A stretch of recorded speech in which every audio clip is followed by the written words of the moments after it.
आज हम बात करेंगे भारतीय नागरिक सुरक्षा संहिता 2023 के तहत सार्वजनिक उपद्रव रोकने की प्रक्रिया धारा 151 से 156 के बारे में।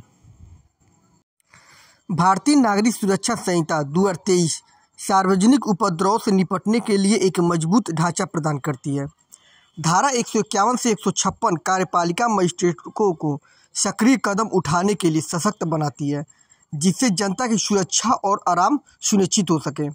ये प्रावधान सार्वजनिक व्यवस्था की आवश्यकता और व्यक्तियों के अधिकारों के बीच संतुलन बनाते हैं और अनुपालन और आपत्ति के लिए एक स्पष्ट कानूनी प्रक्रिया प्रदान करते हैं। इन धाराओं के माध्यम से संहिता सार्वजनिक स्थानों को बिना अवरोधों, खतरों और उपद्रवों से मुक्त रखने का प्रयास करती है। धारा 151 संदर्भ और अवलोकन। धारा 151 इस संहिता के तहत सार्वजनिक उपद्रवों से निपटने के लिए प्रारंभिक संदर्भ प्रदान करती है।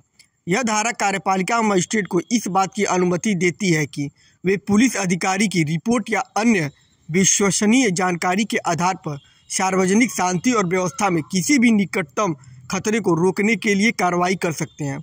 यह धारा आगे की विस्तृत कार्रवाइयों के लिए आधार प्रदान करती है, जो धारा 152 से 156 के अंतर्गत की जा सकती है। धारा 152 सार्वजनिक उपद्रव को हटाने के लिए सशर्त आदेश। धारा 151 के तहत एक कार्यपालिका मजिस्ट्रेट जैसे कि जिला मजिस्ट्रेट या उपमंडल मजिस्ट्रेट को यह अधिकार है कि वे सार्वजनिक स्थानों पर अवैध बाधाओं या उपद्रवों को हटाने या उन्हें नियंत्रित करने के लिए सतर्क आदेश जारी कर सकते हैं, जो सार्वजनिक स्वास्थ्य को प्रभावित करते हैं या जनता के लिए खतरनाक होते हैं। धारा 153 आदेश की सेवा।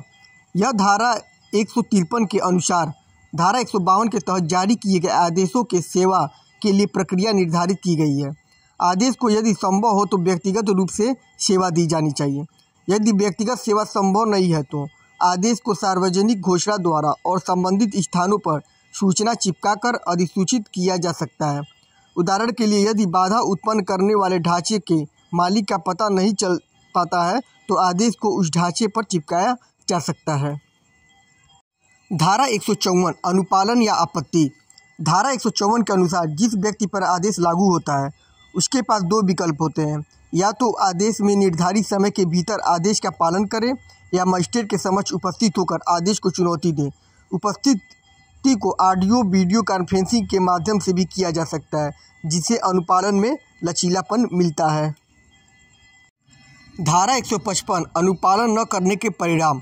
धारा 155 में उन परिस्थितियों को बताया गया है जब व्यक्ति आदेश का पालन नहीं करता है या मजिस्ट्रेट के समक्ष उपस्थित होकर अपना पक्ष नहीं रखता है। ऐसे मामलों में व्यक्ति भारतीय न्याय संहिता 2023 की धारा 223 के तहत दंड का भागीदारी बनता है।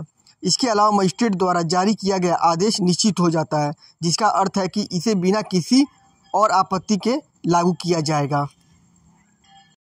धारा 156 सार्वजनिक अधिकारों से संबंधित विवाद।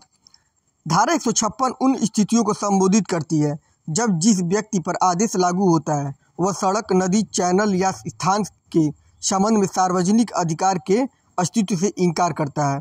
इस स्थिति में मजिस्ट्रेट को मामले की जांच करनी होती है। यदि इनकार का समर्थन करने के लिए विश्वसनीय साक्ष्य मिलता है तो कार्यवाही को तब तक रोका जाता है जब तक कि सक्षम अदालत द्वारा इस मुद्दे पर निपटारा नहीं हो जाता है। हालांकि यदि कोई विश्वसनीय साक्ष्य नहीं मिलता है तो मजिस्ट्रेट आदेश को लागू करने के लिए आगे बढ़ते हैं। एक उदाहरण के माध्यम से समझेंगे कि यदि कोई व्यक्ति दावा करता है कि उसके संपत्ति से गुजरने वाला सार्वजनिक मार्ग कानूनी रूप से सार्वजनिक मार्ग नहीं है तो मजिस्ट्रेट को इस दावे की जांच करनी होगी। यदि दावा विश्वसनीय पाया जाता है तो आदेश के लागू होने को अदालत के निर्णय तक रोका जाता है। ऐसे इलीगल जानकारी के लिए हमारा चैनल जरूर सब्सक्राइब करें। धन्यवाद।